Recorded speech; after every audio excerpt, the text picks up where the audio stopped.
Hey, it is Zennial Gamer back with another auto win video for you guys. Today we're going to be looking at what actually is going to work really well for you in some 4-star siege bases. Now I gotta warn you guys, this does use 2 LD4s. So you can see the team on the bottom right here. It is Trasar, Skogul, and Icares. We're going to start off by showing you the stats, and then we're just going to kind of run this through a couple of fights. Now one last thing before we jump into the action, huge shout out to Killa. He is a Twitch streamer and also a YouTuber from the EU server. I'm gonna put a link to Killa's YouTube channel down in the video description. Guys, check him out. I actually stole this team from him. I was watching one of his siege videos. I saw him use this team. I thought it was a great team. So the Trasar, you can see I've got him at 191 speed. Honestly, the speed doesn't matter a whole lot. What really matters, just you're going to put all 3 of these monsters in double will plus anything. Shield is nice, but it doesn't really matter. Just double will plus anything. Make sure that there's nothing in their artifacts that's going to change their speed. Ideally for Trasar and Skogul, you're going to have some additional damage by element. So that will increase the damage of their rocks, preferably additional damage on water and light, because that's going to be the most meta type of team. Something like a Vigor, Skogul, KINKIS is where you would bring this team into. And then damage reduction. Other than that, it doesn't matter a whole lot. Just make sure there's nothing that changes their speeds. So what you don't want to do is have this team get out of order by like additional damage proportionate to speed lost or something like that. So we've got the Trasar, Skogul, and Icares. You can see all 3 of them extremely similar builds. The Icares is 1 speed slower. So Trasar and Skogul are 191 speed. Icares is 190. Again, the speed really doesn't matter. None of the stats actually matter. Just get them a ton of HP, a little bit of defense. The resistance is useful, but if you can't get the 100 resistance, it doesn't matter. Generally speaking, you do not ever want to take this team into a team that strips. That includes Molly. I've been testing this team out a little bit. It will work against some Mollies as long as there's no Oblivion on the team as well.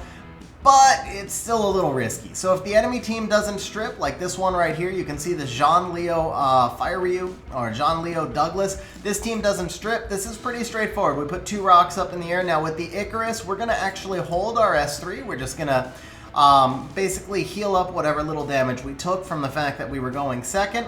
And then we're going to wait for the first rock to come down. Now, sometimes there might be Nemesis on the enemy side, allowing a healer to cut in, and that's what the Icares is for. The Icares will then be able to finish off whatever target that you have on the enemy side in case the Nemesis heals in between the rocks. In this case, there was no Nemesis. There actually was no healer.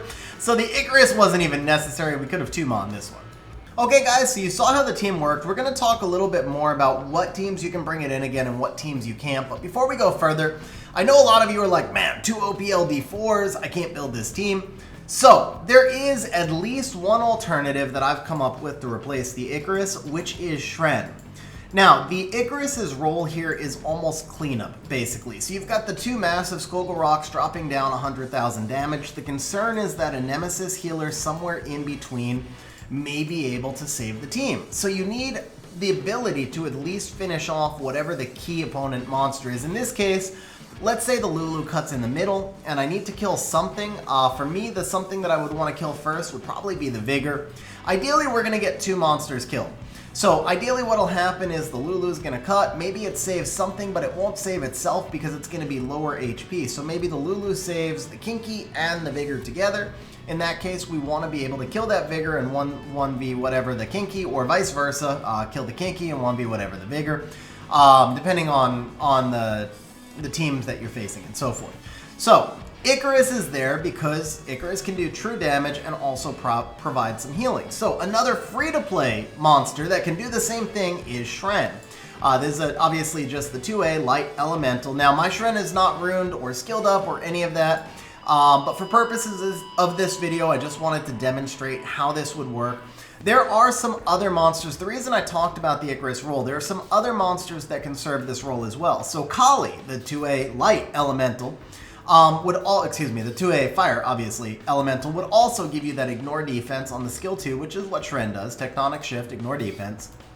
Kali also gives you self-invincibility, but you'd have to ruin the Kali really tanky and double will. It'd be hard to get the damage high enough, and then Kali is going to be weak against water, and a lot of times what we're facing with this team is water elements like Vigor and Lulu.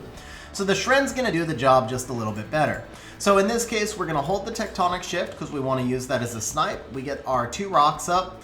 And now, of course, where Icares is going to be better than the Shren is, for example, we have crit resistance on the opponent's side right now.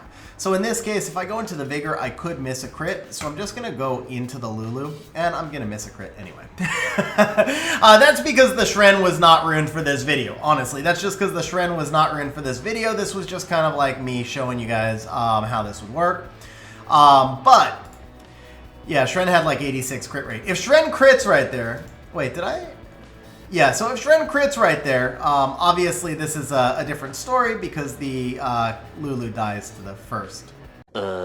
Actually, okay, let's see what happens here. Let's see what happens here because the Shren's actually about to get Tectonic Shift back again. So let's see, can we get the crit? Oh, we got the crit this time. Okay, so I was gonna re-record this, but you guys can see even when my Shren missed the crit. So obviously, if you're gonna run, oh, and here comes the Trasar death prevention. Oh, but the double hit, never mind. Okay, but yeah, anyway, you guys can see how this team would work. So if the Shren had 100 crit rate, then it would still be okay. Again, the monster that serves that role, what you're looking for, obviously something that provides a little extra sustain is nice, but you just need a monster that can hit for at least 20,000 true damage. I mean, theoretically, you could use a Copper or a Vigor in that role. Excuse me, you could use a Copper or a Bulldozer in that role as well. They don't give you the sustain, they give you the true damage. You really just want a true damage dealer in that 3rd spot to play cleanup. But I think the Shren is probably the best free-to-play option I can come up with. Now, teams like this, where you see there's an Orion on one side, there's a Clara on the other, that's going to be a little bit more dangerous to bring this team into. Again, you don't want to bring this into anything that has a stripper on the enemy side. What is this defense? Guys, sorry, we're recording midweek, and apparently this guild decided that they wanted a lower rank. Okay, now, if you look at something like this Nephthys, Fang, and Cocky, that seems like it could be a scary team, right? Except when you look at it, you realize that there's no strip. So once again, we can actually bring our Skogul, Trasar, Icares into this team. And guys, this is probably going to be one of my shortest auto-win videos because this team is just ultra straightforward. If the opponent does not have strip, this team will pretty much always win for you. Now, obviously, you do need 2 LD4s. This is going to be a great auto-win team for you in 4-star bases. And then again, the double will is really important here because we have no immunity buffer. So like, there you go. That Nephthys not able to do anything because of the double will. So I showed all the runes at the start, but just to emphasize one more time again, each of these units should have double will on them. And then that's it. Give them triple HP, tons of HP, a little bit of speed and defense through subs, a little bit of resistance. And then because we have to make it to 8 minutes because it's YouTube, I figured I would bring this team in against an LD5. We're bringing it in against the Hurtite because although Hurtite can strip, he's actually not going to do all that much to us in this situation. He can steal stats, he can strip, but he's not going to have enough damage to one-shot anything. This team, by the way, will also work against Odins as long as you have enough HP. As long as you have enough HP on your unit. So you saw at the start, I think I'm up over mid 50,000 on the Trasar, high 50 on the, right around 50 on the Skogul and close to 50 on the Icares. So this team should be safe against an Odin. Plus, if Odin targets the Trasar, Trasar has the death prevention proc to boot. It is maybe a little bit risky to go in against an Odin, but against a Hurtite, absolutely no worries. That's the beauty of this team. It's incredibly simple to rune, low rune quality. So again, this is low rune quality for my account. I'm also fighting in G3 Siege. If you can't make these stats, but you're fighting in G1 Siege, you don't need this level of rune quality. So guys, on that note, as always, I appreciate you watching. I hope you enjoyed the video. Hopefully you can make this team. I hope you've got a Trasar and an Icares just laying around in storage, waiting to know where you could use them. But if you do, guys, and even if you don't, whether or not you've got these monsters, please go ahead and subscribe. Turn the bell notifications on. We're going to have a lot more videos coming out this month. My goal is to put out 16 videos this month. I don't know if I can do it, but that is my goal. So turn on that subscribe, turn on the bell notifications, give me some motivation to do those videos. As always, I appreciate you watching, guys. And we'll see you next time.